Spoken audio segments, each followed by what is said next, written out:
वंदे मातरम साथियों। मातृभूमि सेवा संस्थान की ओर से मैं सुनील कुमार शर्मा, जिला प्रभारी बारां, राजस्थान, आप सभी का तहे दिल से स्वागत करता हूं, अभिनंदन करता हूं। हमारा उद्देश्य है देश के तमाम वीर और वीरांगनाओं से आपको और हमारी युवा पीढ़ी को जोड़ना है, ताकि हमारी युवा पीढ़ी हमारे उन राष्ट्रभक्त लोगों के गुणगान सुन सके और अपने अंदर राष्ट्रीयता को पैदा कर सके। इसी श्रृंखला में हम आज राजस्थान, उस वीर भूमि राजस्थान के एक रणबांकुरे की बात आप सभी के बीच करना चाह रहे हैं। राजस्थान जिसके कण कण में वीरता और शौर्य की अमर गाथाएँ छुपी हुई। हम बात करें महाराणा प्रताप की, जिन्होंने घास की रोटी खाना स्वीकार किया लेकिन मुगलों की गुलामी स्वीकार नहीं की। हम बात करें भक्ति में मीरा की, जिन्होंने प्रभु को समर्पित कर दिया और जिस मीरा की वजह से धरती पर प्रभु को प्रकट होना पड़ा। हम बात करें पन्नाधाय की, जिसने अपने स्वामी भक्ति का परिचय देते हुए अपने पुत्र को समर्पित कर दिया।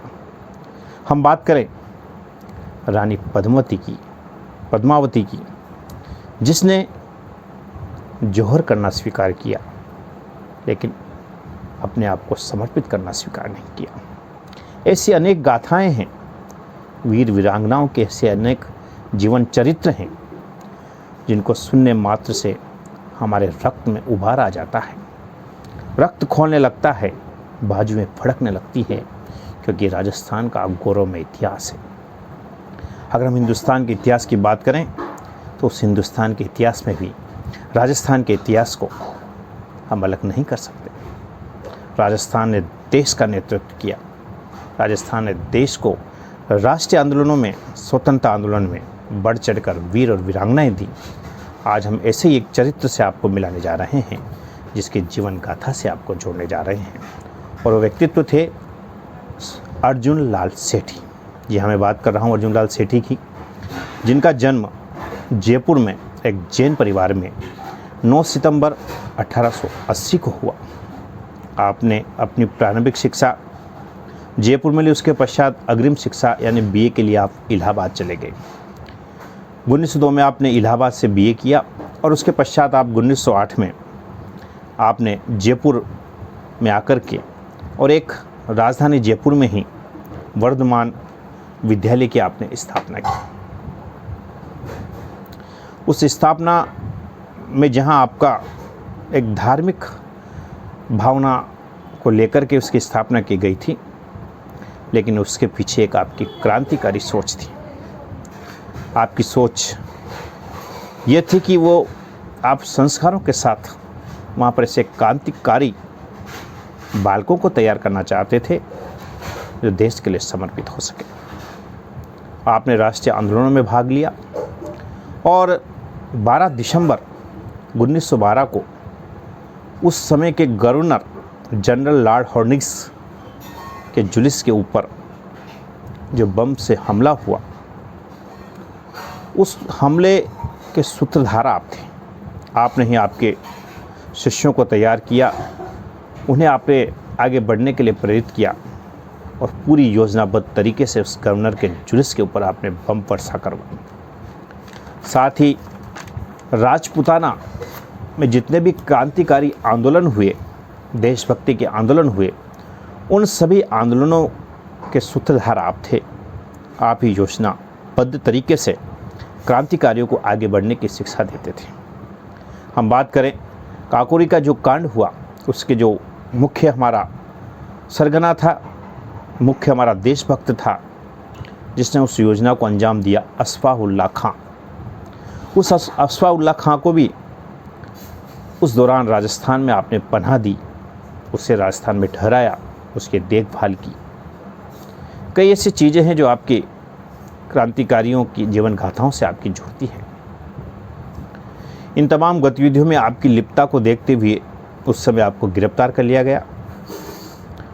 1919 में आपको जब आप रिहा हुए, बाहर आए, तो बाहर आने के पश्चात भी आप पुनः उसी दौर से जुड़ गए। उस समय के जो हमारे क्रांतिकारियों के प्रमुख नक्षत्र थे, बाल गंगाधर तिलक, महात्मा गांधी, पंडित जवाहरलाल नेहरू, सुभाष चंद्र बोस, ये 4 ऐसे प्रमुख व्यक्ति थे जिनका नाम उस समय के आंदोलनकारी बड़ी शिद्दत के साथ, बड़ी शालीनता के साथ, बड़े सम्मान के साथ लेते थे। और ये चारों व्यक्ति भी सेठी जी का बहुत सम्मान करते थे, आदर देते थे। चूँकि सेठी जी गरम दल और नरम दल, यानी बाल गंगाधर तिलक जो गरम दल के नेता थे, महात्मा गांधी जो नरम दल के नेता थे या नरम दल के विचारों वाले थे, सेठी जी इन दोनों दलों के बीच सामंजस्य का काम करते थे। यानी दोनों दल सेठी जी का बड़ा सम्मान करते थे, बड़ा आदर करते थे और सेठी जी की बात का गुणगान करते थे, सेठी जी की बात का सम्मान करते थे। अर्जुनलाल सेठी एक अच्छे वक्ता थे, एक कवि थे, शिक्षक थे और एक अच्छे व्याख्याता, किसी चीज़ का अच्छा व्याख्यान करने वाले थे। आप साहित्यिक क्षेत्र में भी रुचि रखते थे। आपने कुछ पुस्तकों का भी लेखन किया जिन्होंने समाज का मार्गदर्शन किया। आप ऐसे वक्ता थे कि जब आप बोलते थे तो व्यक्ति और दर्शक मंत्र मुग्ध होकर के टकटकी लगाकर आपके उद्बोधनों को सुना करते थे। 23 दिसंबर 1941 को ऐसा व्यक्तित्व जिसने स्वतंत्रता आंदोलन में एक महत्वपूर्ण कड़ी के रूप में काम किया, राजस्थान में स्वतंत्रता आंदोलन की अलग जगाने में अपना महत्वपूर्ण काम किया, बड़े बड़े राजनेताओं के साथ जेल जाने में अब महत्वपूर्ण भूमिका निभाई, चाहे वह असहयोग आंदोलन हो, चाहे वह बंगाल विभाजन के दौरान का आंदोलन हो या अन्य प्रमुख आंदोलन हो, हर आंदोलन में बड़ी शिद्दत के साथ जिस व्यक्तित्व ने भाग लिया, व्यक्तित्व जिसके नाम से अंग्रेज कांपते थे, अंग्रेज थरथराते थे, अंग्रेजों की ज़मीन हिल जाया करती थी, ऐसा व्यक्तित्व 23 दिसंबर 1941 को हमारे बीच से प्रभु के धाम चला गया।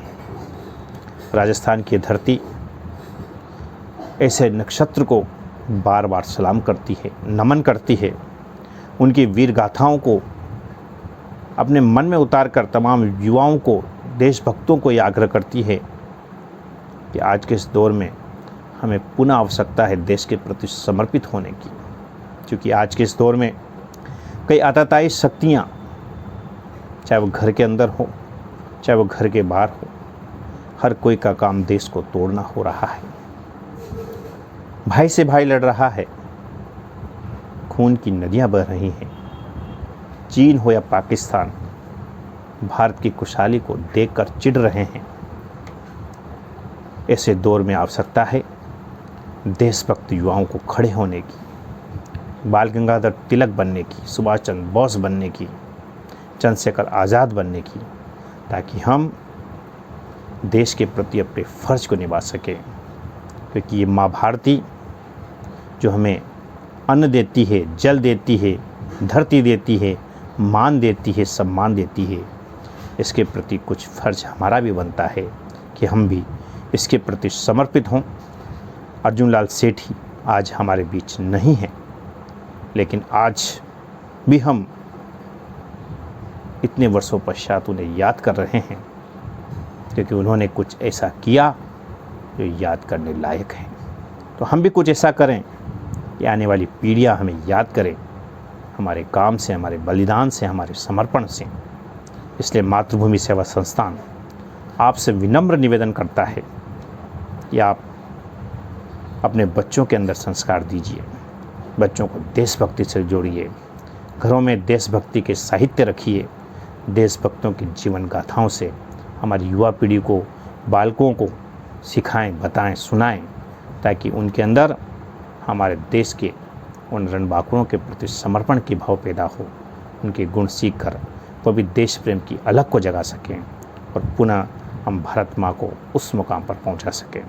मातृभूमि सेवा संस्थान आप सभी से निवेदन करती है कि आप संस्थान से जुड़ें और देशभक्ति का एक जो अलख मातृभूमि सेवा संस्थान के माध्यम से जगाने का प्रयास किया जा रहा है, आप सब उसमें सहभागी बने।